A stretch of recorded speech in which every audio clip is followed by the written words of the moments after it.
హల్లెలూయా. చూడండి, గలతీయ అనే పాలు కలిగిన స్థలం అనబడిన అర్థమిచ్చేటటువంటి ఒక సంఘం. గలతీయ అంటే ఒక ఊరు కాదు. గలతీయ, గలతీయులకు రాసిన పత్రిక అంటే ఒక సంఘానికి రాసిన పత్రిక ఇది. హల్లెలూయా. ఈ సంఘానికి రాసిన పత్రిక, సంఘానికి అవసరమైన పత్రిక, సంఘానికి అవసరమైన మాటలు కలిగిన పత్రిక ఈ పత్రిక. హల్లెలూయా. మీరు రోమీలకు రాసిన పత్రిక దగ్గర నుంచి చివర పత్రిక, యోహాను రాసిన పత్రిక, ఈ పత్రికలంతటి వరకు సంఘానికి ఉద్దేశించి, సంఘంలోనికి ఒక వ్యక్తి వచ్చిన తర్వాత అతడు స్థిరపరచబడడానికి అవసరమైన మాటలు ఇగో ఇందులో ఈ పత్రికలలో దొరుకుతాయి. హల్లెలూయా. సువార్తను చదివినప్పుడు సువార్తలో దేవుని యొక్క ప్రభావం, దేవుని శక్తి, రక్షణ కొరకైన ప్రణాళికలు సువార్తలలో దొరికితే, సంఘంలో నువ్వు ఎలాగ ఉండాలో, ప్రభు రాకడ వరకు ఎత్తబడే విషయాలన్నీ కూడా పత్రికలలోనే ఉన్నాయి. హల్లెలూయా. అర్థమవుతుందా? నువ్వు ఊకే మత్తయి సువార్త, మార్కు సువార్త కానీ ఉండమాకు. నువ్వు కాస్త పత్రికలలోకి రా. పత్రికలలో అర్థం కావట్లేదండి, అది అర్థమవుతుంది, చిన్నగా అర్థమవుతుంది. ప్రియమైన దేవుని బిడ్డలారా, ఏమంటున్నాడు గలతీయులకు రాసిన పత్రికలో 5వ అధ్యాయం దాకా వచ్చి ఆల్మోస్ట్ చివరికి వచ్చి ఏమంటున్నాడంటే, మీరు బాగుగా పరిగెత్తుతున్నారు. కాంప్లిమెంట్ ఇస్తున్నాడు. ఏంటి కాంప్లిమెంట్? మీరు బాగుగా పరిగెత్తుతున్నారు, బా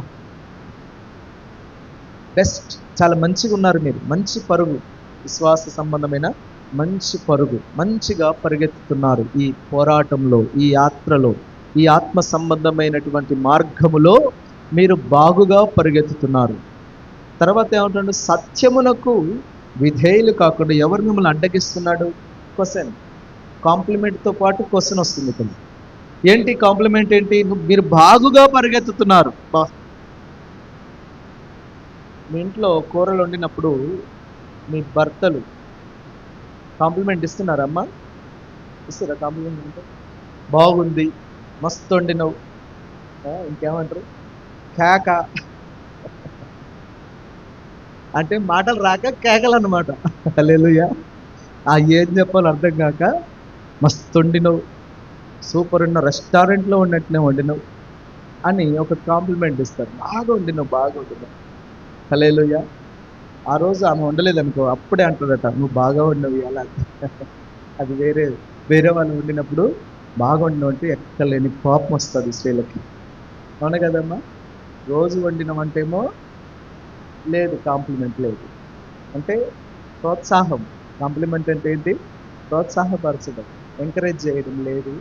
కానీ ఈరోజు పని మనిషి వండింది, ఇప్పుడేమో బాగుందని చెప్తున్నావు అని కోపం వస్తారు.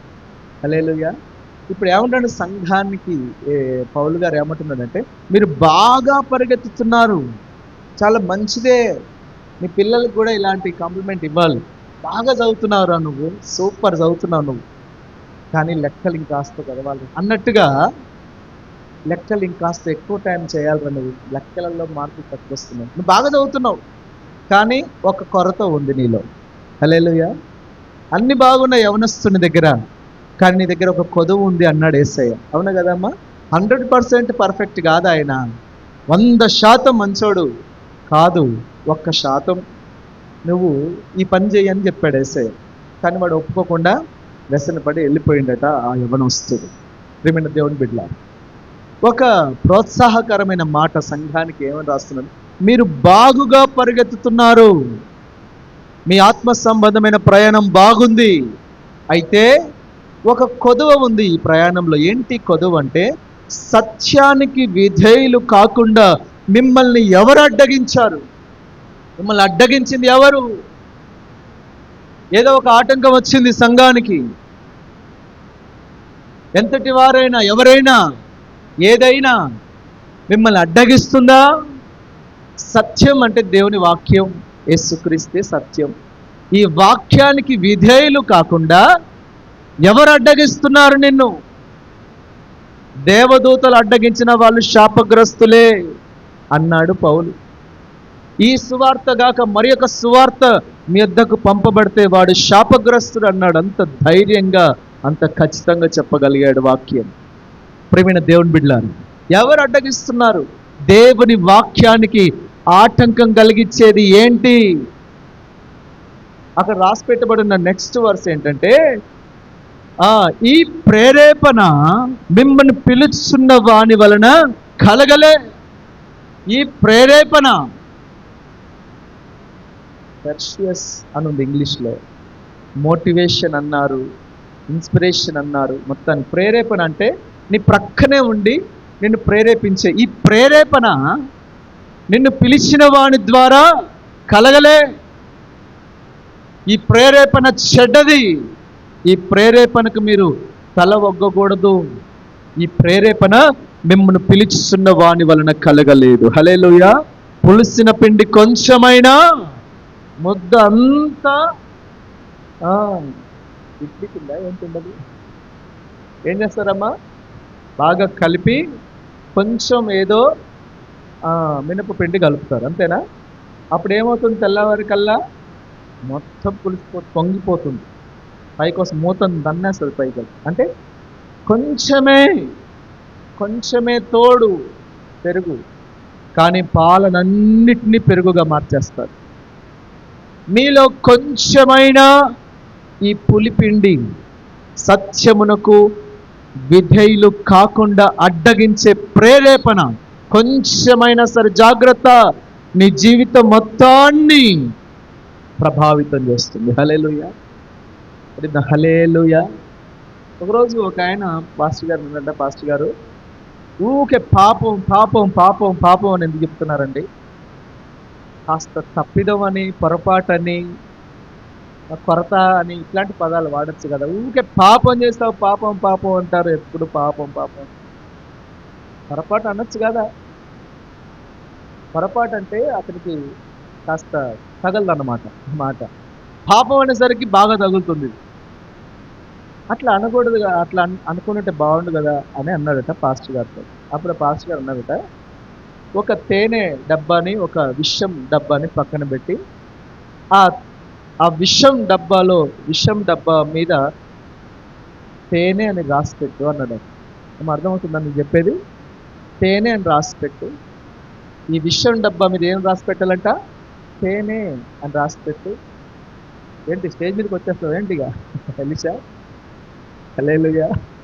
చిన్నగా స్టేజ్ మీదకి వచ్చేస్తున్నాడు. కూర్చో, ఒక్కడికి వచ్చి. హల్లెలూయా. అమ్మో, అట్లా రాస్తే ఏమైనా ఉందా? ఎవరైనా కొంచెం నాకినా దేన్ని తేనెని, విషాన్ని, ఎందుకంటే దాని మీద తేనె ఉంది కదా. తేనె మీద తేనె అనే ఉండాలి, విషం మీద విషం అనే ఉండాలి. పొరపాటున కనుక ఆ విషం మీద తేనెని రాసి పెడితే జీవితాలు నష్టమైపోతాయి. పాస్టర్ గారు, నేను చెప్పేది కూడా అదే. ఈ పాపాన్ని పాపంగానే చూపించాలి. పొరపాటుగా నేను చూపించాను అనుకో, నీ జీవితం కూడా అలాగే అయిపోతుంది. హల్లెలూయా, హల్లెలూయా. ఈరోజు దేవుని వాక్యం దగ్గరికి వద్దాం, శ్రద్ధగా విందాం, మీకు చాలా మంచిగా అర్థమవుతుంది. హల్లెలూయా. అర్థమవుతుందమ్మా? ఓకే, హల్లెలూయా. చూడండి, ఇక్కడ రాసి పెట్టబడి ఉన్నది ఏంటంటే, ఈ ప్రేరేపణ ప్రభు ఇచ్చింది కాదు. అంటే ఎవరో ఇచ్చారు. ఈ ప్రేరేపణ ప్రభు ద్వారా కలగలేదంటే అర్థం ఏంటమ్మా? ఎవరో కలగజేశారు. నిన్ను ప్రేరేపిస్తుంది ఏంటి? నిన్ను మోటివ్ చేస్తుంది ఏంటి? నిన్ను నడిపిస్తుంది ఏంటి? నిన్ను కదిలిస్తుంది ఏంటి? ఏ ప్రేరేపణతో నీవు ఉన్నావు సంఘంలో? ఏ ప్రేరేపణ చేత నువ్వు కదిలించబడుతున్నావు? హల్లెలూయా. నేను ఇక్కడి నుంచి అక్కడికి వెళ్ళాలి అంటే నా మనస్సు, నా మైండ్, నా యొక్క మెదడు ప్రేరేపించాలి నేను అక్కడికి వెళ్ళడానికి. అప్పుడు వెళ్తా. నేను ఇక్కడ దాకా ప్రేరేపించలేదనుకోండి, ఇక్కడనే ఉంటాను. ఒక ప్రేరేపణ, హల్లెలూయా, చెప్తాగట్టిగా హల్లెలూయా, నీలో కాదు, నీకు బయట నుంచి కూడా వస్తాయి. చెప్పండి, ప్రేరేపణ అంటే ఏంటి అసలు? తర్వాత చెప్పుకుందాం మొత్తం విషయాలన్నీ. కానీ ప్రేరేపణ అంటే ఏంట అసలు? ప్రేరేపణ అంటే ఏంటి?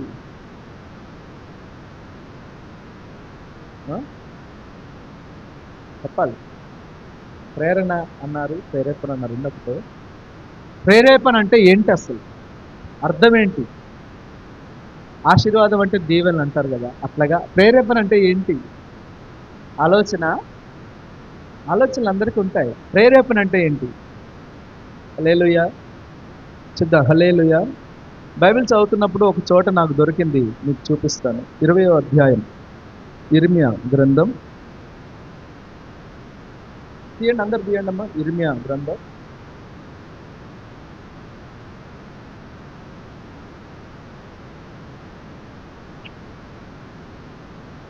20వ అధ్యాయం 7వ వచనం. యెహోవా, నీవు నన్ను ప్రేరేపింపగా నీ ప్రేరేపణకు నేను లోబడుతుని. చూడండి, ఇక్కడ ఎవరు ప్రేరేపిస్తున్నారట? యెహోవా, నీవు నన్ను ప్రేరేపిస్తున్నావు. నీవు నన్ను ప్రేరేపించినప్పుడు నేను నీ ప్రేరేపణకు నేను లోబడ్డాను. హల్లెలూయా. ఇక్కడ ఇంతకుముందు చదివిన వాక్యంలో ఏముంది? ఎవరు మిమ్మల్ని అడ్డగించాడు? సత్యమునకు విధేయులు కాకుండా నిన్ను ఎవరు ఆటంకపరిచారు? ఈ ప్రేరేపణ ప్రభు ద్వారా కలిగింది కాదు, మరెవరి ద్వారా కలిగిందో. అయితే ఇక్కడేమంటున్నాడంటే ఇది ప్రభు ద్వారానే కలిగింది ఈ ప్రేరేపణ. హల్లెలూయా. ప్రభు నిన్ను ప్రేరేపించగా ప్రేరేపణకి ఏం చేయాలమ్మా? మనం లోబడాలి. అర్థం అన్నారు, చదివించారు అనుకుంటున్నారా? తర్వాత చదివితే అర్థమవుతుంది. నీవు బలవంతము చేసి నన్ను గెలిచావు. హల్లెలూయా. అర్థమవుతుందా? ప్రేరేపణ అంటే ఏంటి తెలుసా? నీ ప్రక్కనే ఉండి నిన్ను బలవంతం చేసి నిన్ను గెలవడం ప్రేరేపణ. హల్లెలూయా. గట్టిగా హల్లెలూయా, హల్లెలూయా. నీకు స్వీట్ అంటే ఇష్టం లేదు, అయితే నీ పక్కన కూర్చున్నాడు, కొంచెం తిను, కొంచెం తిను, కొంచెం తిను.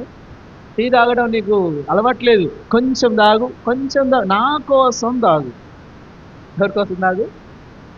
అరే నాకు అలవాట్లేదురా బాబు అంటే నా కోసం తాగు.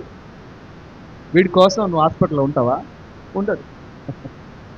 ఈయన కోసం నువ్వేమన్నా పథ్యం చేస్తావా? చేయదు. నాకు వద్దురా బాబు అంటే ఏమంటాడు? కొంచెం తాగు, ప్లీజ్ ప్లీజ్ ప్లీజ్ ప్లీజ్. అర్థమవుతుందా మీకు?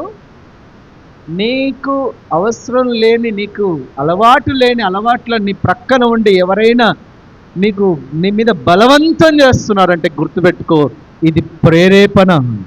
నీకు ఇష్టం లేదు కానీ ప్రేరేపణ వస్తుంది నీకు. హల్లెలూయా. నీ ప్రక్క నుంచి వచ్చే బలమైన ఒత్తిడి ఆలోచనే, కానీ బలంగా నిన్ను ఒత్తిడి చేయడం, నీ ఆలోచనను మించి ఆ యొక్క బలవంతంగా నీ మీద ఆలోచన రుద్దడం. హల్లెలూయా. ఇక్కడ ఇర్మియాని దేవుడు ప్రేరేపిస్తున్నాడు. నేను చెప్పను బాబు, నువ్వు చెప్పాలి. నేను పిల్లవాడిని, నేను బాలుణ్ణి, నేను చెప్పను అంటే నువ్వు చెప్పాల్సిందే. నీ నోట నా మాటలు ఉంచాను, చెప్పు. బాలుండని అనొద్దు, నేను నీకు తోడుగా ఉన్నాను. ఎంత బలవంతం చేస్తున్నాడండి ప్రభు. హల్లెలూయా. ఇర్మియా గ్రంథం అంతా ఆయనకి ఇష్టం లేని మాటలే చెప్పిండు అన్ని. ఎవరి మాటలు ఇవన్నీ? యేసయ్య మాటలు. తన మాటలు కాదు, ఇది దేవుని మాటలు. హల్లెలూయా. రాజు నమ్మడు, సైనికులు నమ్మరు, ఎవరు నమ్మరు, అయినా నువ్వు చెప్పాలి. కొడతారు నాయన, కొట్టని చెప్పు. హల్లెలూయా. ఈరోజు మీ మెప్పు కోసం, మీ ఘనత కోసం, మీ యొక్క ఏమంటారు, మిమ్మల్ని సన్మానించడం కోసం చెప్పడు సేవకుడు. మిమ్మల్ని ఒకవేళ గద్దిస్తే దేవుడే గద్దిస్తాడు. హల్లెలూయా. మళ్ళీ అవతల పోయినాక అయ్యగారు నన్ను ఇవాళ గద్దిస్తుంది అంత మాకు. ఏమైనా దేవుని బిడ్డ, మీరు మా తల్లులు, మా బిడ్డలు. హల్లెలూయా. మన కుటుంబ ఆశీర్వాద కొడుకులే చెప్పారు. నాకంటే వయసు పెద్దోళ్ళందరూ నా తల్లులు, ఇక్కడ ఉన్న వాళ్ళు. నాకంటే వయసు తక్కువ యవనస్తులందరూ నా బిడ్డలు. హల్లెలూయా. తల్లి బిడ్డ ఇంతే. వాళ్ళైతే తండ్రి కొడుకులు వాళ్ళు కూడా. హల్లెలూయా. అంతే, అంతకు మించి ఇంకొక బావలు లేరు ఇక్కడ, బామర్దులు లేరు ఇక్కడ. హల్లెలూయా. చదా. హల్లెలూయా. మొన్న అన్నది అండి ఇక్కడ, బాగా వచ్చిందా అని అడిగిందండి. మందిరానికి బాగా వచ్చిందా? బావోడ్రా నాయన అనుకున్నా. హల్లెలూయా. బావలు లేరు నాకు, అందరు అన్నలే ఉన్నారు ఇక్కడ. హల్లెలూయా. మంచిది. హల్లెలూయా. చదువు గట్టిగా హల్లెలూయా. ఇక్కడ రాసి పెట్టబడిన విషయం ఏంటంటే ప్రభు ప్రేరేపిస్తాడు, ప్రభు బలవంతం చేసి గెలుస్తాడు ఆయన. ఒక్కొక్కసారి వేరొక వ్యక్తి కూడా, వేరొక ఆలోచన కూడా నీ మీద గెలవచ్చు. గుర్తుంచుకోండి, నీకు ఇష్టం లేని, నీకు అవసరం లేని విషయాలు కొన్ని నీ మీదకి వచ్చి నిన్ను బలవంతం చేస్తున్నాయి. నీకు ఆలోచనలకు వచ్చి ఊరికే నిద్ర పట్టనివ్వట్లేదంటే గుర్తుపెట్టుకో, ఇది ప్రేరేపణ. చెప్పండి, ఏంటిది? గట్టి చెప్పాలి అనుకున్న వాళ్ళు. ఏంటిది? ప్రేరేపణలు వస్తాయి. బతుకున్న వాళ్ళందరికీ వస్తాయి ప్రేరేపణలు. హల్లెలూయా. చచ్చిపోయిన వాళ్ళకే రావు, వాళ్ళకి అదలరు కాబట్టి, వాళ్ళకి మెదడు పనిచేయదు కాబట్టి వాళ్ళకి ప్రేరేపణలు రావు. వస్తారు, అట్లా కూర్చుంటారు, అట్లా పోతారు, అంతే. నాకు ఏ సంబంధం లేదమ్మా, నాకు ఏ పాపం తెలియదు, నాకేం తెలియదు. న్యూట్రల్. ఎవరంట వీళ్ళు? న్యూట్రల్గా ఉంటారు. ఊ అనరు, ఆ అనరు, అవునా అనరు, కాదా అనరు, చెప్పిన దానికి స్పందించరు. న్యూట్రల్. తలకాయ ఊపుడు మాత్రమే వచ్చి న్యూట్రల్. హల్లెలూయా. అలాగ ఉండకూడదు. మీరు ప్రభు ద్వారా నువ్వు ప్రేరేపించబడాలి. హల్లెలూయా. చెప్తాం గట్టిగా, హల్లెలూయా. ప్రభు ద్వారా ప్రేరేపించబడితే ఏమవుతుంది? ప్రభు యొక్క మాటలు నెరవేర్చబడతాయి. దేవుని వాక్యం, సత్యమునకు నువ్వు విధేయుడు అవుతావు. సత్యము నిన్ను స్వతంత్రులుగా చేస్తుంది. ఈ సత్యము నిన్ను విజయోత్సవంతో ఊరేగిస్తుంది. నిన్ను, నీ కుటుంబాన్ని, నీ వ్యాపారం, నీ ఉద్యోగం, ప్రతి విషయంలో గుర్తుంచుకోండి, సత్యమునకు నువ్వు విధేయుడు అయితే, ఈ ప్రేరేపణ ప్రభు ద్వారా కలిగినది అయితే నువ్వు ఖచ్చితంగా వర్ధిల్లుతావు. హల్లెలూయా. చెప్తాం గట్టిగా, హల్లెలూయా, హల్లెలూయా. దేవుని యొక్క ప్రేరేపణ ఎలాగొస్తుందంటే నీ పక్కన ఉండాలి ఆయన. ఎక్కడ ఉండాలమ్మా? నీ ప్రక్కన. నీ ఫ్రెండ్ ఉన్నాడు అనుకో, నీ ఫ్రెండ్ నిన్ను ప్రేరేపిస్తాడు. నీ ప్రక్కన మీ అమ్మే ఉందనుకో, మీ అమ్మ నిన్ను ప్రేరేపిస్తుంది ఎప్పుడు. ప్రియమైన అమ్మలారా, మీ బిడ్డలకు పెళ్లి చేసినాక మరలా పోయి మీరు వాళ్ళని ప్రేరేపించమాకండి. వాళ్ళ అత్తకు వదిలిపెట్టండి. హల్లెలూయా. వాళ్ళ అత్త చూసుకుంటారు. ఆమెకు కావాల్సిన తిట్లైనా, కొట్లైనా, బిర్యానీలైనా ఆమె చూసుకుంటారు. ఏదైనా ఆమెకి అప్పగించండి. మరలా మీరు పోయి మళ్ళీ పక్కన ఒక రూమ్ వేసుకొని ఆమెను ప్రేరేపించమాకండి. హల్లెలూయా. తల్లిదండ్రుల ప్రేరేపణ గురించి నేను మాట్లాడలేదు. బైబిల్లో ఒక తల్లి ప్రేరేపించిందట తన బిడ్డని. మీరు ఆశ్చర్యపోతారు ఆ ప్రేరేపణను వింటే. ఏం ప్రేరేపణ అంటే, అమ్మా నేను మంచిగా డ్యాన్స్ చేసిన, నన్ను రాజు ఒక కోరిక అడగమన్నాడు. కోరిక కోరుకో అన్నాడు, తీరుస్తాడట. ఏం కోరిక కోరుకోమంటావమ్మా అని అడిగితే ఆ తల్లి ఎట్లాంటిదో, ఏం కోరిక బైబిల్లో సంగతి చెప్తున్నా. ఏం కోరిక కోరిందంటే, ఇదిగో రాజు ఖచ్చితంగా మాట ఇచ్చాడు కాబట్టి నెరవేరుస్తాడు. బాప్తిస్మం ఇచ్చే యోహాను తలకాయని అడుగు. ఏమడగలదు? మరి ఎట్లాంటి మనిషి అండి ఏమిటి అసలు? బాప్తిస్మం ఇచ్చే యోహాను తలతో ఏమైనా ఫుట్బాల్ ఆడుకుంటుందా? ఏమైనా కూర వండుకొని తింటుందా? కక్ష. ఈమె ప్రేరేపణ చేత పోయి, తల్లి ప్రేరేపణ చేత బిడ్డ పోయి రాజుని అడుగుతుంది. ఏమని? రాజా, వరం ఏమని అడిగినావు కదా, వరం ఇస్తానని చెప్పినావు కదా, ఇదిగో నాకు ఒకటి ఉంది, ఆశ తీరుస్తాను. తీరుస్తాను చెప్పు అందరి ముందు అన్నాడు. కాబట్టి చెప్పేసింది, బాప్తిసం ఇచ్చే యోహాను తల నరికి నాకు పల్లెంలో పెట్టి ఇవి. ఆయన గుండె పగిలిపోయింది. అసలు రాజుకే ఆశ్చర్యమైపోయింది ఈ మాట వింటే. ఇట్లాంటి క్రూయల్ మైండ్, ఇట్లాంటి ఏమంటారు దీన్ని, పైశాచికమైన ఆలోచనలు ఒక తల్లి ప్రేరేపిస్తుందండి బిడ్డని. బాప్తిసం ఇచ్చి యోహాను తలతో ఆమెకేం పనో? సాతాను ద్వారా నడిపించబడుతున్న ప్రేరేపణలు కొన్ని ఉన్నాయి. హల్లెలూయా. చెప్తాం గట్టిగా, హల్లెలూయా. ఏది పడితే అది దేవుడు ప్రేరేపించింది కాదు, గుర్తుపెట్టుకో. ఒకరోజు ఒక తమ్ముడు వచ్చి, అన్నా నన్ను దేవుడు ప్రేరేపిస్తున్నాడు అన్న, సేవ చేయమని. సేవ చేయమని ప్రేరేపిస్తున్నా. సేవ చేయని ప్రేరేపిస్తున్నా, మంచిగా చెయ్యి. కొన్ని రోజులు చేసిండు, సేవ చేసిండు. తర్వాత ఏమైందంటే సేవను వదిలిపెట్టి డ్రైవింగ్ చేస్తాడు. ఇప్పుడు మంచిగా బాగానే నడిపిస్తాడు.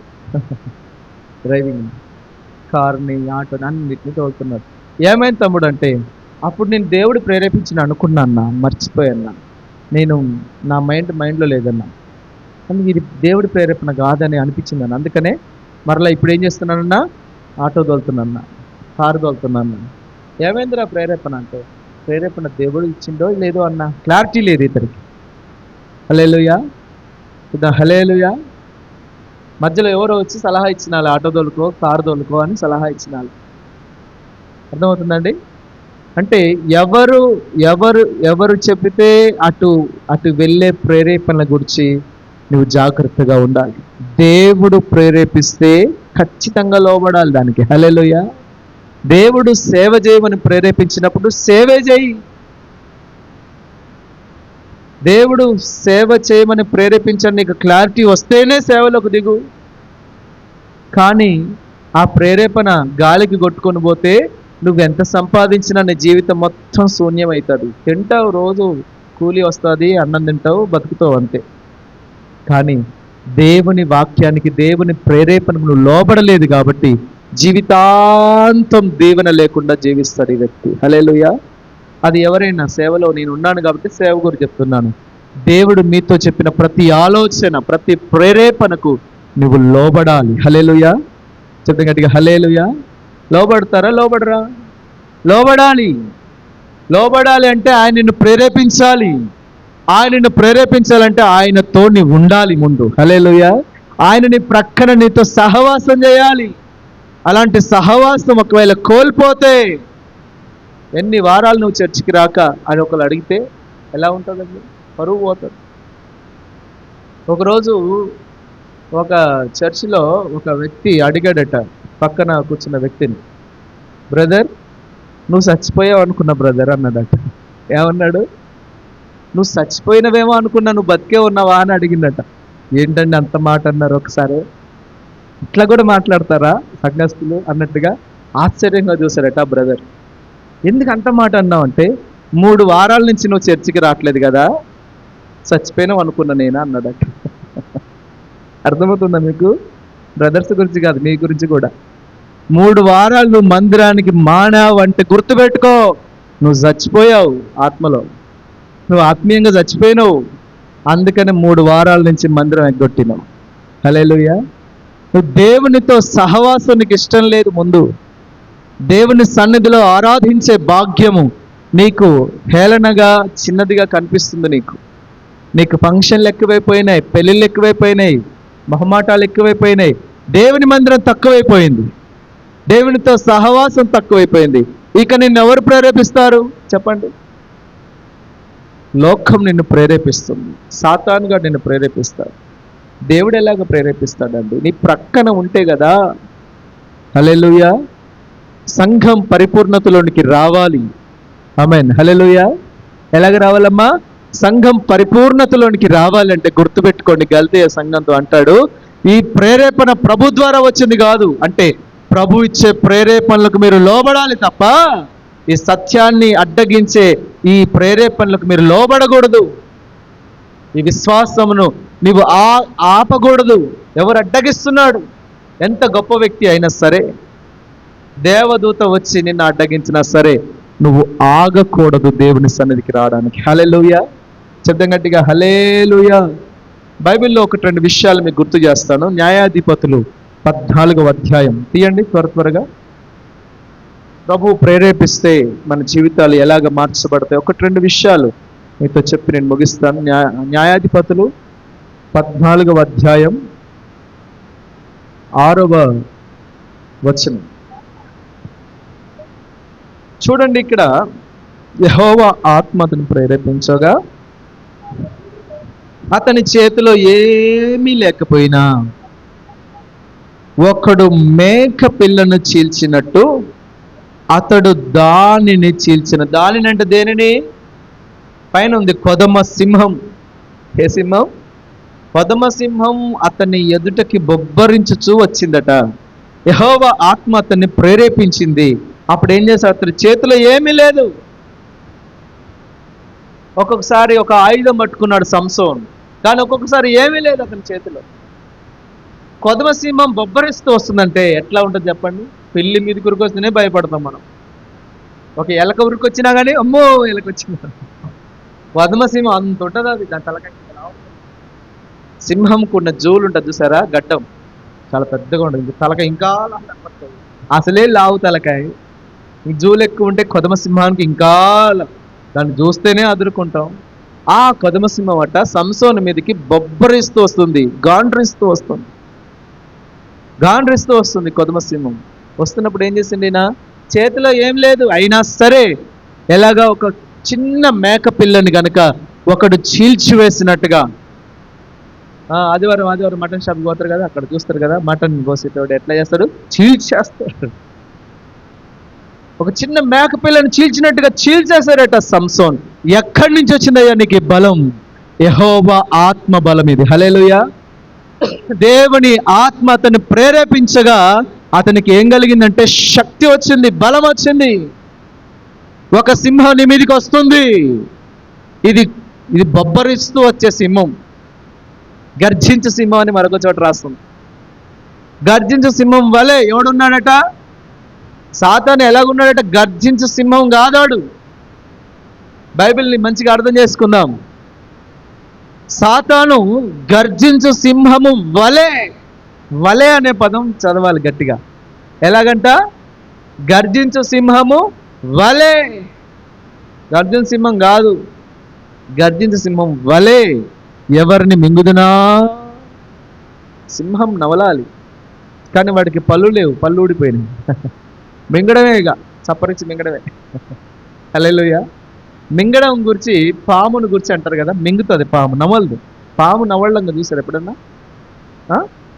మాట్లాడరేందండి? పాము నవ్వుతుందా? పాము మింగుతుంది, సింహం నములుతుంది. కానీ ఇక్కడ రెండు క్యారెక్టర్లు ఉన్నాయి వీడికి. గర్జించు సింహం వల్ల వేషం వేసుకొని మీ దగ్గరకు వచ్చి వాడు చేసేది నవలడం, కొరకడం కాదు, వాడు మింగేస్తాడు. వాడి గుణం అది. పాము, వాడు పాము, పాము వల్ల మింగేస్తాడు.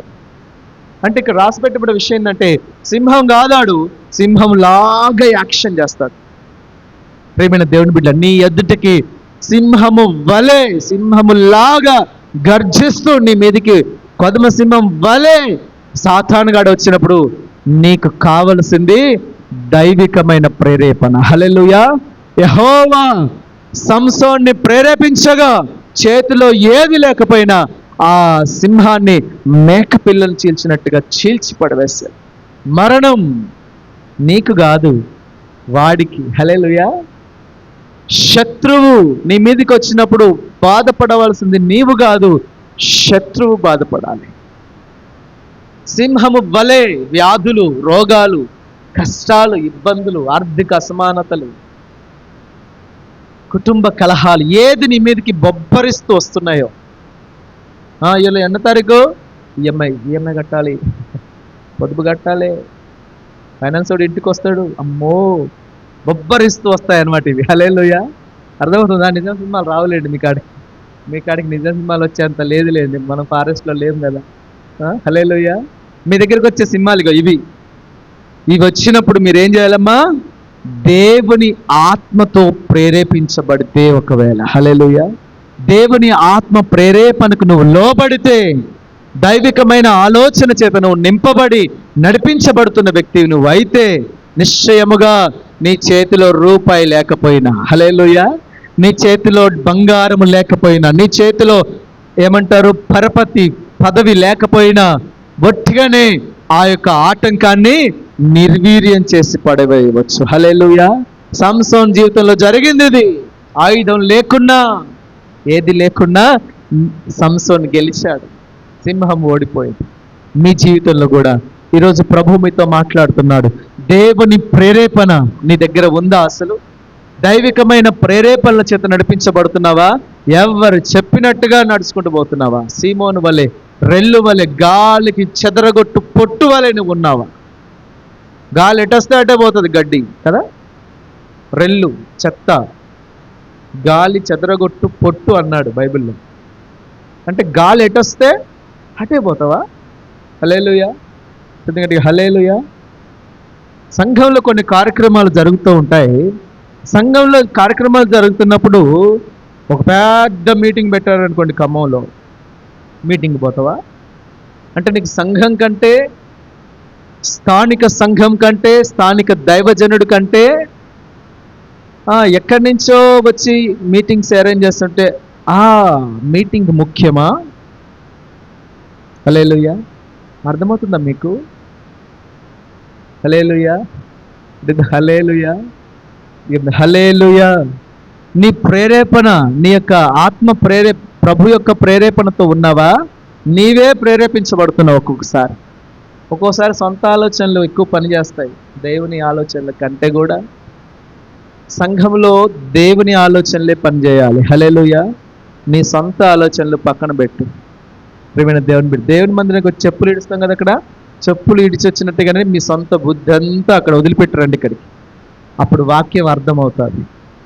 మీ మైండ్ నిండా ఇంకోటి పెట్టుకొని ఇక్కడ కూర్చున్నారో, అయ్యగారు ఏది చెప్పినా ఇంకొకటి వినపడుతుంది మీకు. అయ్యగారు ఏం మాట్లాడినా వ్యతిరేకంగా వినపడుతుంది మీకు, వ్యతిరేకంగా ఆలోచిస్తారు మీరు. ఒక్కొక్కరు ఒక రకంగా చెప్పారు. ఇప్పుడు ఇక్కడ పిల్లలు ఉన్నారు, యవనస్తులు, అరే ఇవాళ ఏం వాక్యం విన్నారు అంటే ఒకటి చెప్తాడు, ఇంకోటి చెప్తే ఇంకోటి చెప్తాడు. అంటే వాడు అదే విన్నాడు, వీడు ఇదే విన్నాడు, వీడు ఇంకోటి విన్నాడు. చెప్పింది ఒకటే కానీ అర్థమయ్యేది 4 రకాలు.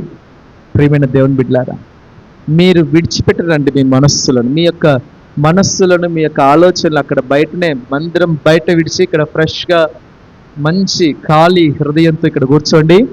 దేవుడు ఆ వాక్యంతో నింపి పంపిస్తాడు. హల్లెలూయా చెప్దాం, హల్లెలూయా. ఈరోజు సంసోను వలె నీవు విజయం పొందాలి. సంసోను వలె నీవు భయపడకూడదు. సంసోను వలె శత్రువు నీ కళ్ళ ఎదుట బొబ్బరిస్తూ వచ్చినా ఆ శత్రువు కనుమరుగైపోవాలి. తన ఇంటికి పోయినాక కూడా చెప్పలేదట ఎవరితో సంసోను. తను చేసింది తన తండ్రితోనైనా తల్లితోనైనా వాళ్ళకు కూడా తెలియదు. పబ్లిసిటీ అవసరం లేదు, చెప్పాల్సిన అవసరం లేదు. నీవు ఆత్మ దేవునితో ప్రేరేపించబడితే హల్లెలూయా విజయం నీ సొంతం అవుతుంది. హల్లెలూయా. చూడండి, బైబిల్ గ్రంథంలో ఒక తల్లిగారు ప్రేరేపించారట తన భర్తను. చూడండి, ఇందాక తల్లిగారి గురించి చెప్పాను, తన కూతుర్ని ప్రేరేపించింది. ఏమని ప్రేరేపించింది? బాప్తిస్మిచ్చి యోహాను తల సేవ చేయకూడదు ఇక అతడు. అర్థమవుతుందా? తలకాయలే కావాలి మనకి. ఆలోచనలు కొట్టిపడేయాలి. దైవికమైన ఆలోచన వద్దు మాకు, ఈ తల కొట్టివేయాలి. ఎంత దుర్మార్గం చూడండి. బైబిల్లో ఉంది, నా కుమారుడా పాపులు నిన్ను ప్రేరేపించగా ఒప్పుకోకు. ఎంత చక్కగా ఉంది. కుమారుడు అంటే మీరు కాదనుకునేరు, మీరు కూడా కుమారులే దేవునికి. పరలోకంలో స్త్రీ పురుష భేదం లేదు, అందుకని దేవుడు కుమారుడనే అన్నాడు ప్రతి ఒక్కరిని. నా కుమారుడా పాపులు నిన్ను ప్రేరేపిస్తారు. పాపులు నిన్ను ప్రేరేపించినప్పుడు ఏం చేయాలి? నువ్వు ఒప్పుకోవద్దు, అస్సలు తలకాయ ఊపొద్దు. ఊపినవా నీ తలకు కూడా బాప్తిస్మిచ్చి యోహాను తల అవుతుంది. తర్వాత పాపులు నిన్ను ప్రేరేపించగా ఒప్పుకో మాకు. ఎక్స్క్యూజ్ చేస్తారు, బ్రతిమిలాడతారు, నిన్ను బ్రతిమిలాడతారు. ప్లీజ్ రా, ఒక్క సినిమా రా, ప్లీజ్ రా, నా కోసం రారా. ఇందాక టీ కోసం చెప్పాను కదా, నా కోసం తాగురా, నా కోసం. అన్నలు అక్కడ కూర్చున్నారు, వాళ్ళకి వస్తే ఇట్లాంటి శోధనలు. హల్లెలూయా. నా కోసం ఒక్క గ్లాస్, ఒకటే ఒక గ్లాస్. వీడు ఒక్క గ్లాస్తో ప్రారంభించి ఇక సీసాలు లేపుతాడు. గ్లాస్తోనే ప్రారంభం అవుతుంది, తర్వాతకి సీసాలు అయిపోతుంది. అప్పుడు వాడు అడుగుతాడు వచ్చి, అరే ఒక్క గ్లాస్ రా అని వీడు బతులాడతాడు. తిరిగి రివర్స్ అయిపోతుంది, మొత్తం మార్చేస్తారు, సహవాసం మార్చేస్తారు. హల్లెలూయా. అందుకని పాపులు నిన్ను ప్రేరేపిస్తారు, కానీ నువ్వేం చేయాలి? దానికి ఒప్పుకోవద్దు. ఇందాక చెప్పాను, ఆ నాట్యం చేసిన వ్యక్తి, ఆ తల్లిగారు ప్రేరేపించారు, తల కావాలి. సేవకుని తల, సేవకుని ఆలోచనలన్నీ నెరవేరొద్దు. ఇక్కడ నా ఆలోచనలే నెరవేరాలి. అర్థమవుతుందా మీకు? మీ కుటుంబాల్లో ఏం నెరవేరుతున్నాయి? దైవ సేవకుడు చెప్పిన మాటలు, ఆయన మాటలు కాదు కదా, దేవుని మాటలు కదా. ఈ మాటలు నెరవేరుతున్నాయా లేదంటే తల నరికి ఆడబెట్టుకున్నావా? ఏ ప్రేరేపణ నీకుంది అసలు? ఆ తల్లిగారు భలే ప్రేరేపణ వచ్చిందండి ఆవిడికి. ప్రేరేపించినాడు, తలకాయ తీసుకురా అని. ఇక తలకాయ తెచ్చుకోలేదు మీరు. మేక తలకాయ. హల్లెలూయా. నెహెమ్యా గారు అయితే మేక తలకాయ తీసుకురాగానే చెప్పుకోండి, ఫోన్ చేసి, అయ్యగారు రండి. హల్లెలూయా చెప్దాం, హల్లెలూయా చెప్దాం, హల్లెలూయా.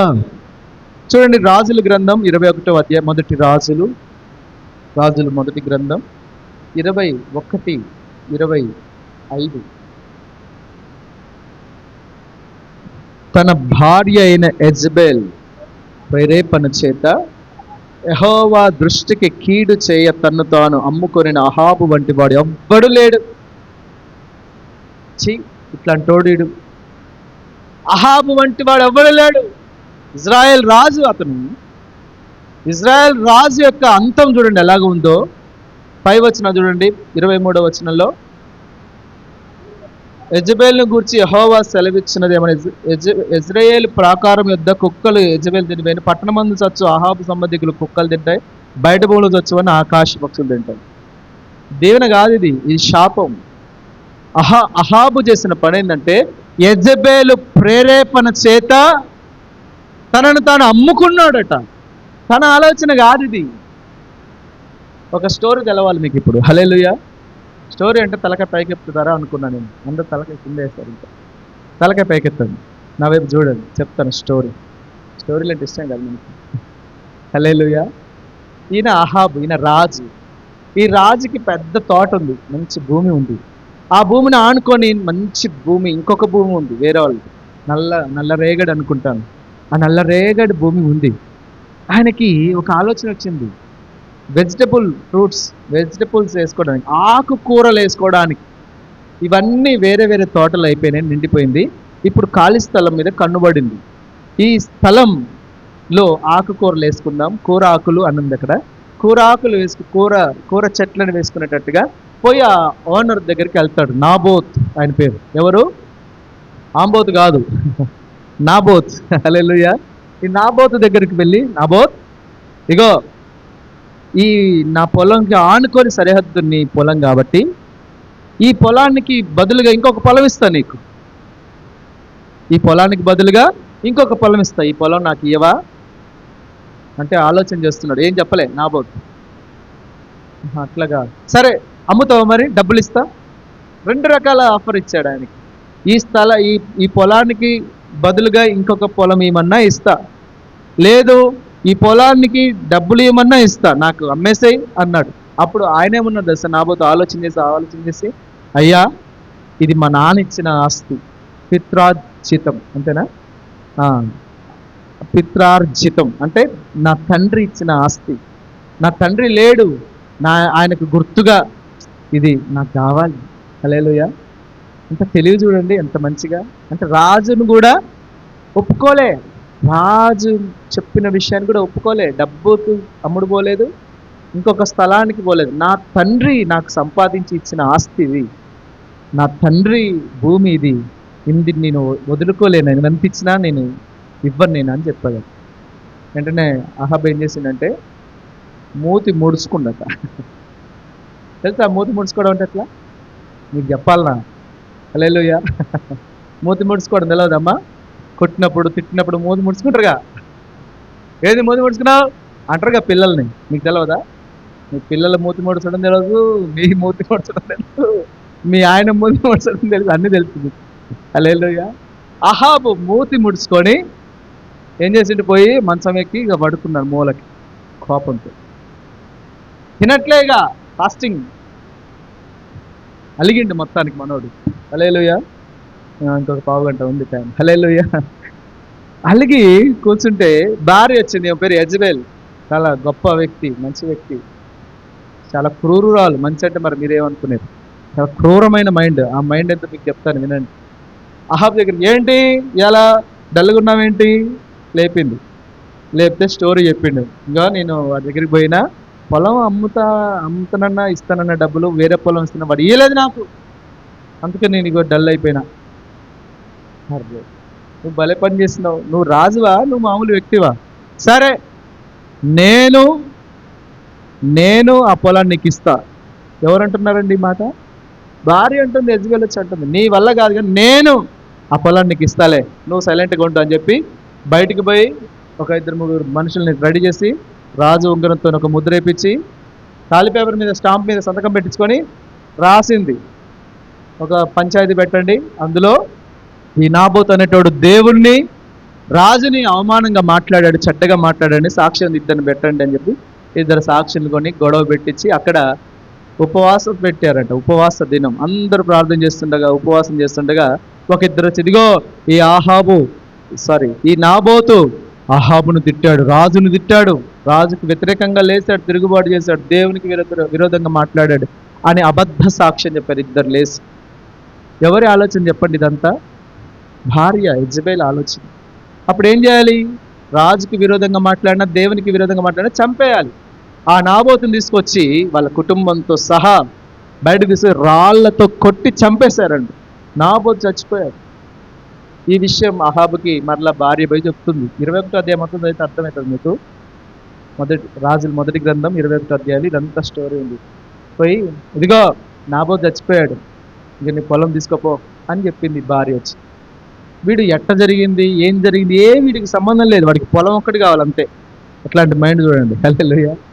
నాకు బ్యాక్గ్రౌండ్ ఏంటో తెలియదు, బ్యాక్గ్రౌండ్ ఏంటో అవసరం లేదు, నాకు పొలం కావాలంతే అని పోయి ఆ పొలాన్ని ఆక్రమించుకుంటున్నాడు, పోయి హద్దులు వేసుకుంటున్నాడు. పోయి అబ్బా నా కళ నెరవేరిందిరా ఇవాళ అని హద్దులు వేసుకుంటుంటే ఏలియా వచ్చింది అక్కడికి. అబ్బా భలే ఎంట్రన్స్ ఇస్తాడు ఏలియా ఎప్పుడు కూడా. హల్లెలూయా. అనుకోని గడియలో వస్తాడు సేవకుడు. ఒక్కొక్కసారి మీ ఇంటికి కూడా అలాగనే వస్తుండొచ్చు. అనుకోకుండా సడన్గా వస్తే అమ్మా అయ్యగారు బలిగా వచ్చిండు. ఈ టైంలో వస్తాడు అయ్యగారు చెప్పకుండా. మరి చెప్పొస్తేనేమో అదొక బాధ, చెప్పకుండా పోతేనేమో అదొక బాధ. హల్లెలూయా, హల్లెలూయా. ఏలియా సడన్ ఎంట్రన్స్ ఇచ్చాడు. అక్కడ ఏం చేస్తున్నాడు మనోడు? అహాబ్ ఏం చేస్తున్నాడు? పొలానికి అద్దులు వేసుకుంటున్నాడు. చచ్చిపోయాడు, ఇక నాబోతు చచ్చిపోయాడు, ఇక మనం ఆక్రమించుకుందామని కబ్జా చేసేస్తున్నాడు. ఆడికి పోయి కబ్జా చేస్తున్న టైంలో ఏలియా దగ్గరికి వచ్చిండు. ఏలియా దగ్గరికి వచ్చి ఏమన్నాడు తెలిసిన? చూడండి 19వ వాక్యం. యెహోవా సెలవిచ్చినది ఏమనగా, దీన్ని స్వాధీనపరచుకొని నువ్వు నాబోతుని చంపావు. ఏ స్థలమందు నాబోతుని చంపారో, ఏ స్థలమందు నాబోతు యొక్క రక్తం కుక్కలు నాకాయో, అదే స్థలంలో నీ రక్తం, నిశ్చయముగా నీ రక్తం కుక్కలు నాకుతాయిరా బాబు అని చెప్పి. ఎవరితోటి? రాజుతోటి. హల్లెలూయా. రాజుని చూస్తే భయపడాలి, కానీ ఏలియా భయం లేని సేవకునిగా ఒక మాట చెప్తున్నాడు. ఏ స్థలమందు నాబోతు రక్తం కుక్కలు నాకాయో, అదే స్థలమందు నీ రక్తాన్ని కూడా నాకుతాయని చెప్పారు. తర్వాత దినాలు జరిగిన విషయం ఏంటంటే, ఒక యుద్ధం జరుగుతుంది, మోపైన యుద్ధం జరిగినప్పుడు ఎవడు గురి చూడకేస్తాడట బాణం. ఎలాగా? మంచి గురి పట్టుకొని వీడు ఆహాబుని చంపే, అది కాదు, ఏదో అల్లా టప్పగా వేసింది ఒక బాణం. అది పోయి అహాబు గుచ్చుకుంది. రథంలో కూర్చున్నాడు. మరి నాకు గాయమైందిరా, నా గాయమైందిరంటే వాడు తోలుకుంటూ పోతే చచ్చాడు. ఆ రథంలో అంత రక్తం అంతా కారిపోయింది, గడ్డలు కట్టింది, రక్తం అంతా కారిపోయింది. ఆ రథాన్ని తీసుకుపోయి చెరువు దగ్గర తీసుకుపోయి కడుగుతున్నాడు. ఒకటి కడుగుతుంటే రక్తం అలా ప్రవహిస్తూ ఉంది. రక్తం కడుగుతున్న రక్తం. కుక్కలు వచ్చినాయి, ఆడికి కుక్కలు నాకుతున్నాయి. ఏలియా చెప్పిన వాక్యం నెరవేరింది. హల్లెలూయా. అర్థమవుతుందా మీకు? ఎవరి ప్రేరేపణ చేత నువ్వు నడిపించబడుతున్నావు?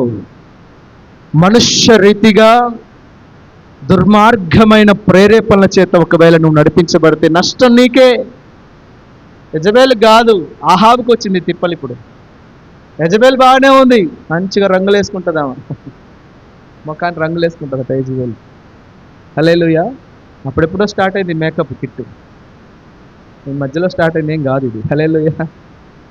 ఆ యెజబెల్ యొక్క ప్రేరేపణ చేత తనను తాను అమ్ముకున్నాడు, వెలకు అమ్ముకున్నాడు, డబ్బులకు అమ్ముకున్నాడు, తన జీవితం నాశనం చేసుకున్నాడు అహాబు.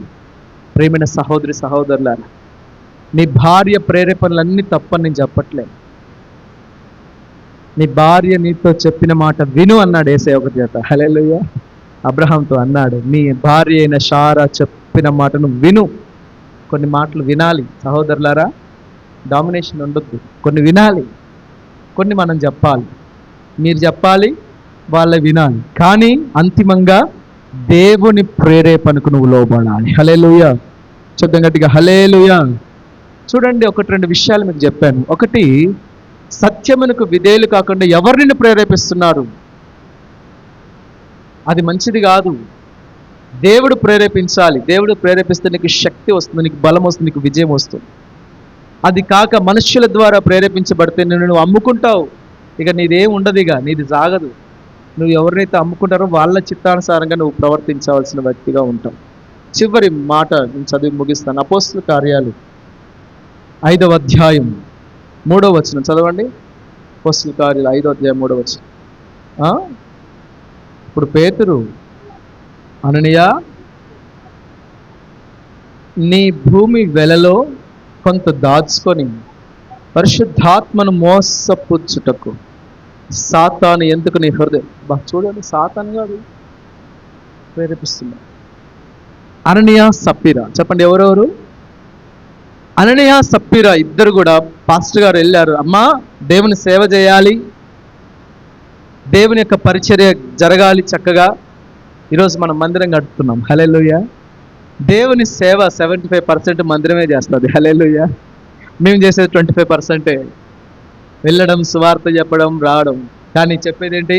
మందిరానికి రండి, ఆదివారం మందిరానికి. ఇక్కడే బాగే స్థలం, ఇక్కడే నువ్వు స్వస్థత పొందేది, ఇక్కడే దేవుడు నిన్ను తాకే స్థలం. దేవుని మందిరమే 75% దేవుని సేవ చేస్తుంది. హల్లెలూయా. అర్థమవుతుందా మీకు? అందుకని మందిరాలు కట్టడానికి ఆటంకాలు ఎక్కువ. చిన్న చిన్న గ్రామాలకు పోయినా ఆటంకాలే.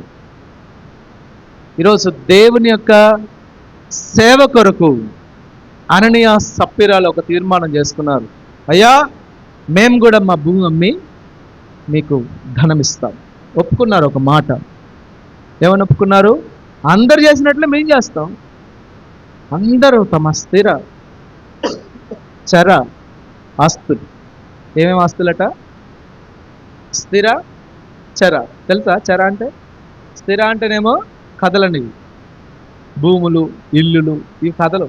చర అంటే కదిలే, ఒంటెలు, గాడిదలు, ఎద్దులు, ఇంకా బైకులు, కార్లు, ఇవి.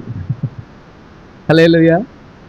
స్థిర చర ఆస్తులు నమ్మి వాళ్ళందరూ పేతురు గారి కాళ్ళ దగ్గర పెట్టింది. వీళ్ళు కూడా ఒప్పుకున్నారు. ఫస్ట్ మేము కూడా దేవుని సేవ కొరకు చేస్తాం అని ఒప్పుకున్నాక తర్వాతకి ఏమనుకున్నారో ఏమో, అమ్మేసినాక అప్పుడు కొనేటోళ్ళు ఎక్కువ. ఎందుకంటే అందరూ అమ్మేస్తున్నారు ముక్కుమ్మడిగా. కొనేటోళ్ళు కూడా ఎక్కువ, టక కొనేసుకుంటున్నారు. కొంతమంది జనాలు కొనేసుకుంటున్నారు. వీళ్ళే ఎలాగ అమ్ముతున్నారు? రేపు మాపు యేసుప్రభు వస్తాడా, ఈ ఎందుకు రమ్మా కానీ వీళ్ళు అమ్ముతున్నారు. వాళ్ళు ఏమనుకో, వాళ్ళకి తెలియదు కదా దేవుడు వచ్చే సంగతి. భూమి స్థిరం రా, ఈ భూమి డబ్బులు బాగా పెరుగుతారా, భూమి పెంచుకోవాలరా మనం అని వాళ్ళు కొంటున్నారు.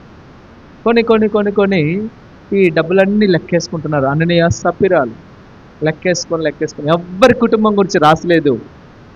ఇది అపోస్తల కార్యాలు మొదటి 5 అధ్యాయాలు అననీయ సప్పీరా కుటుంబం గురించి రాసింది. వీళ్ళు దాంట్లో కొంత దాచుకున్నారట. ఏం చేశారటమ్మా? ఏం చేశారు? అక్కడ ఉందా మాట? 5వ అధ్యాయం మొదటి వాక్యం. అననీయ అని ఒక మనుష్యుడు తన భార్యను సప్పీరతో ఏకమైపోవలను, భార్య ఎరుగకనే వాడు వెలలో కొంత దాచుకొని కొంత తెచ్చి అపోస్తలుల పాదముల యొద్ద పెట్టాడు. చూడండి, అపోస్తలుల పాదం మీద కొంత దాచుకొని పెట్టాడు. దాచుకున్నాడు, స్టోర్ చేసుకున్నాడు. మళ్ళీ ఎట్లా వస్తుందో అనుకున్నాడో ఏమో. అందరూ ఎట్లన పోని మాత్రం సేఫ్గా ఉండాలి అనుకున్నాడో ఏమో. తీర్మానానికి వ్యతిరేకంగా అడుగులు వేస్తున్నారు. హల్లెలూయా. నువ్వు చేసుకున్న తీర్మానం ఏంది? ఈరోజు మీ గుండెల మీద చేసుకొని చెప్పుకోండి, దేవుడితో నువ్వు చేసిన తీర్మానాలలోనే ఉన్నావా ఈరోజు వరకు? నీ ఉపవాస ప్రార్థన ఏమైంది? ఏ రోజు నువ్వు ఉపవాసం ఉంటావని దేవునితో తీర్మానం చేసుకున్నావు? ఈరోజు మందిరంలోనికి వచ్చి నువ్వు ఉపవాసం చేస్తున్నావా? ఏమైంది నీ తీర్మానం? డబ్బును గురించి చెప్పట్లే నేను. దేవుడితో నువ్వు చేసుకున్నటువంటి తీర్మానంలో నువ్వు నిలిచావా? ఒకవేళ నిలవకపోతే సాతాను గాడు నిన్ను ప్రేరేపించాడని అర్థం చేసుకో. హల్లెలూయా. ఏమంటున్నాడు పేతురు గారితోనే? అయ్యా, మీరు దేవునితో కాదు, మనుష్యులతో కాదు, నువ్వు దేవునితోనే అబద్ధం ఆడవు. మాట్లాడేది పేతురుతో, మాట్లాడేది సేవకునితో, కానీ ఇక్కడ దేవుడు వచ్చాడు మధ్యలోనికి. దేవుని మోసపుచ్చావు. నువ్వు పరిశుద్ధాత్మను మోసపుచ్చడానికి సాతాను ఎందుకు నీ హృదయాన్ని ప్రేరేపించింది? నీలో కొంత ఉంటే సాతాను కూడా అంత చేస్తాడు, తెలుసా మీకు? హల్లెలూయా. నీలో కొంచెం ఉంటే, పులిపిండి కొంచెం ఉంటే దాన్ని ఏం చేస్తాడు వాడు? అంత చేస్తాడు. నీలో ధనాశ ఉంది కాబట్టే సాతాను గాడు నిన్ను ప్రేరేపించాడు. ఎందుకు సాతాను నీ హృదయాన్ని ప్రేరేపించెను? హృదయాన్ని ప్రభావితం చేస్తున్నాడు సాతాను గాడు. హృదయం లోపలికి పోలేడు కానీ హృదయాన్ని కదిలిస్తాడు అనమాట. జస్ట్ వన్ టైం 2 టైం సాతాను గాడు కదిలిస్తాడు. ఇక 3rd టైంకి పోయినట్టే. హల్లెలూయా. నువ్వు ఒప్పుకుంటే పోయినట్టే ఇక. హల్లెలూయా. గమనించండి, ఇక రాసి పెట్టబడిన విషయం ఏంటంటే, దేవుని యొక్క పరిచర్యలో పాలి భాగస్థులు అవటానికి దేవుడు ఒక అవకాశం ఇస్తాడు. అప్పుడు ఏం చేయాలి? మనం దాన్ని సద్వినియోగం చేసుకోవాలి. దుర్వినియోగం చేసుకున్నామో ఇక్కడ రాసుంది, అననీయ సప్పీరాలు ఇచ్చి చచ్చారు. హల్లెలూయా. ఎట్లా చచ్చారు? ఇయ్యకుండా చావలే. దేవుని యొక్క కార్యాలు అశ్రద్ధగా చేయకూడదు. బైబిల్లో ఉంది ఈ విషయం. యెహోవా కార్యం అశ్రద్ధగా చేయవాడు శాపగ్రస్తుడని బైబిల్లో ఇర్మియా గ్రంథంలో ఉంది. ప్రియమైన దేవుని బిడ్డలారా, ఆ కొంత మాత్రం ఎందుకు దాచుకున్నారో తెలియదు మనకి, కానీ దానికి పర్యవసానం అనుభవించారు. ఒకరి తర్వాత ఒకరు అబద్ధం ఆడారు, ఒకరి తర్వాత ఒకరు మోసుకొని పోయారు. హల్లెలూయా. సేవకులు, అక్కడ ఉన్న సేవకుల పనిగా ఇదే. పోయిన వాళ్ళని పోయినట్లు లేపుకొని పడతారు. అక్కడ ఉన్న పని వాళ్ళ డ్యూటీ చూడండి ఎలాగ ఉండో. మాట్లాడకుండా దేవుని ఎందుకు మోసపుచ్చావు, దేవుని ఎందుకు మోసపుచ్చావు అని అనగానే వాడు అక్కడనే పడిపోయాడు. ఇక మాటలేదు. ఇక final death, final warning, final words, చివరి మాటలే వింటున్నారు వాళ్ళు. ఈరోజు అననీయ సప్పీరాల్లాగా మనం సాతాను ద్వారా ప్రేరేపించబడకూడదు. హల్లెలూయా. హల్లెలూయా.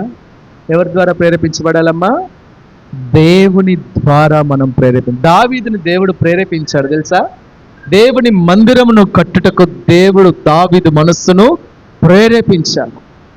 కోరేష్ మనస్సును ఎజ్రా గ్రంథంలో ఉంటుంది చూడండి, 1వ అధ్యాయం 1వ వాక్యం. ఎజ్రా 1వ అధ్యాయం 1వ వాక్యం చదవండి.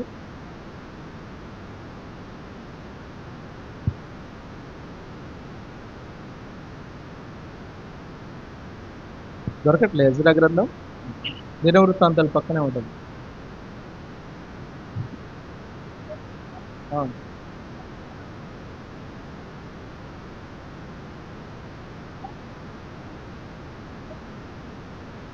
చూడండి, యెహోవా పారసీక రాజైన కోరేష్ మనస్సును ప్రేరేపించగా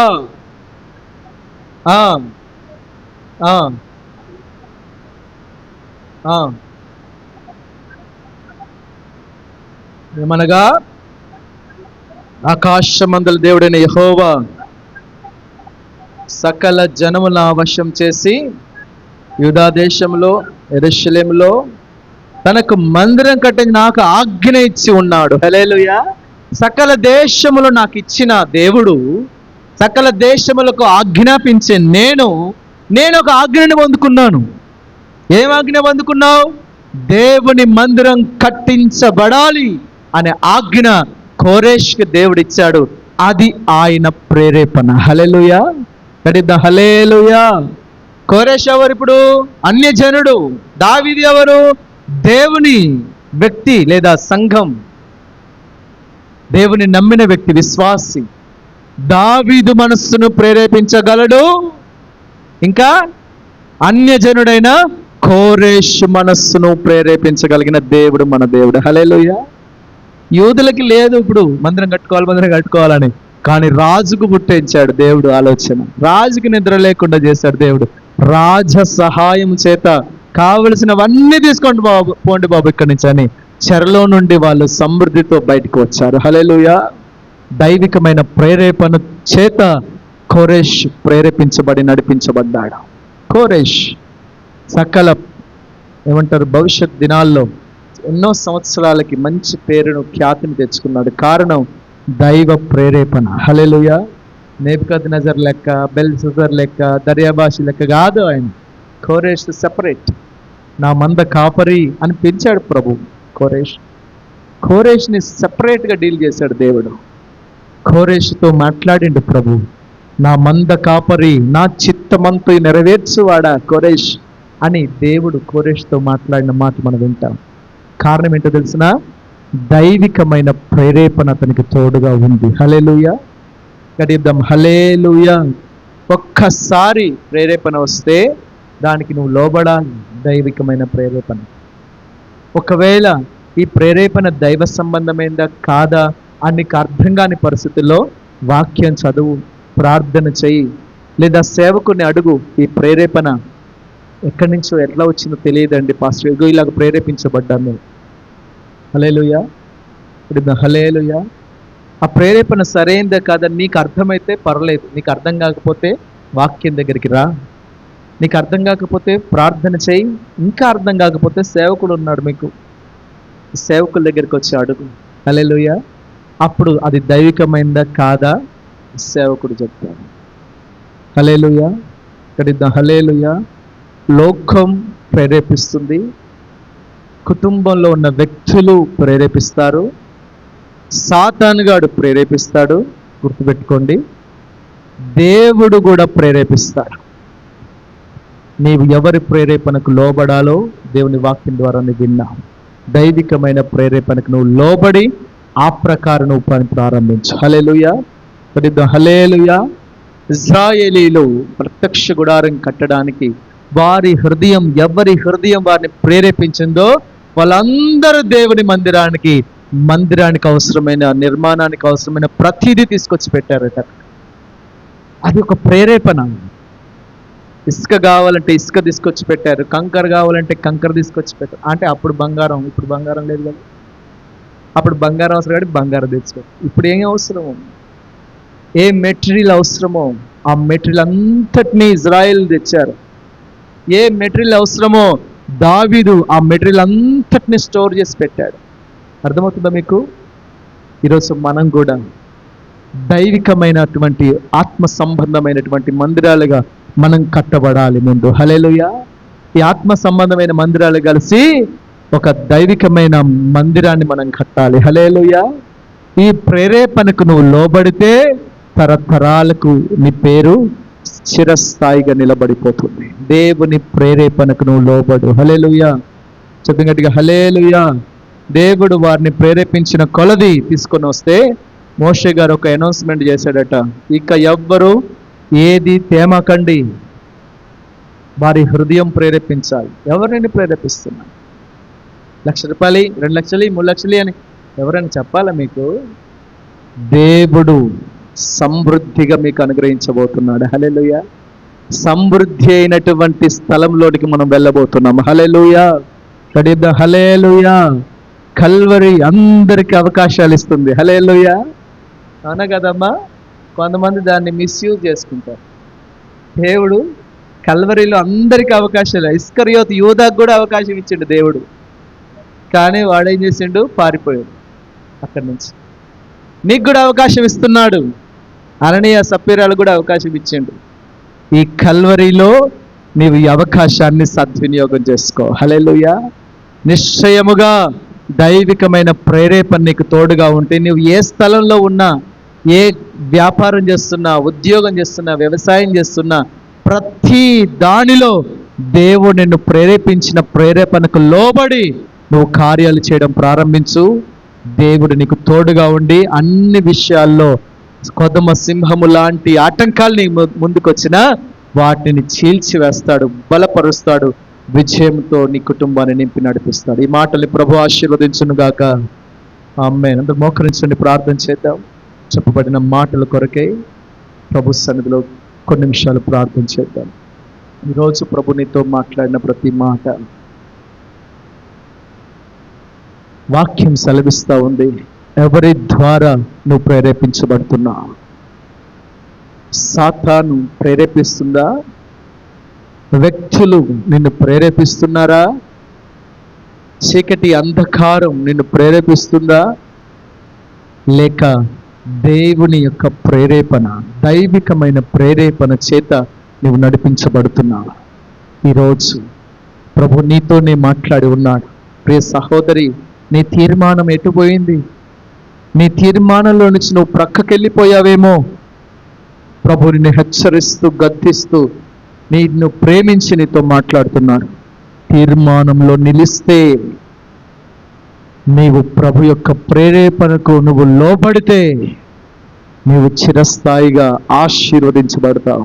కోరేష్ మనస్సును దేవుడు ప్రేరేపించి, దావీదు మనస్సును ప్రేరేపించాడు. ఆ ప్రేరేపణకు లోబడ్డారు, వాళ్ళు దీవించబడ్డారు. సాతాను ప్రేరేపణకు అననీయ సప్పీరా లోబడ్డారు, వాళ్ళు దీవెనను చూడకుండా వెళ్ళిపోయారు. ఈరోజు నీ కుటుంబం, నీకు ఎదురవుతున్నటువంటి వ్యతిరేక పరిస్థితులు, సంసోను మీదకి బొబ్బరిస్తూ వచ్చిన కొదమ సింహం వలె ఉన్న పరిస్థితులు నీకు వ్యతిరేకంగా నిలబడితే, ఇదిగో ప్రభు ప్రేరేపణకు నువ్వు లోబడు, నడిపించబడు. శక్తితో ప్రభు నింపబోతున్నాడు, బలముతో నిన్ను నింపబోతున్నాడు. దైవికమైన కార్యం జరగబోతుంది. నా కుమారుడా, పాపులు నిన్ను ప్రేరేపించగా ఒప్పుకోకు. దైవికమైన ప్రేరేపణకు నువ్వు ఒప్పుకో.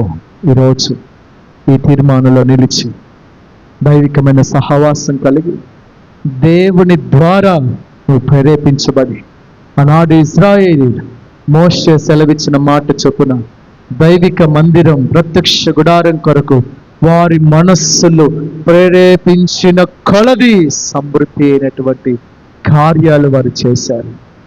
ఈరోజు నువ్వు ఎలాగ ఉన్నావు? దైవికమైన కదలికలు నీలో ఉన్నాయా? దైవికమైన ప్రేరేపణ నువ్వు కొనసాగిస్తున్నావా? నువ్వు దీవించబట్ట కొరకు ప్రభు నీతో మాట్లాడుతున్నా. ప్రార్థన చేస్తున్నాం. ప్రేమ స్వరూప యేసు క్రీస్తు ప్రభువా, సర్వోన్నతుడా, సర్వశక్తిమంతుడైన ప్రభువా, నీకు వందనాలు చెల్లిస్తూ ఉన్నాం.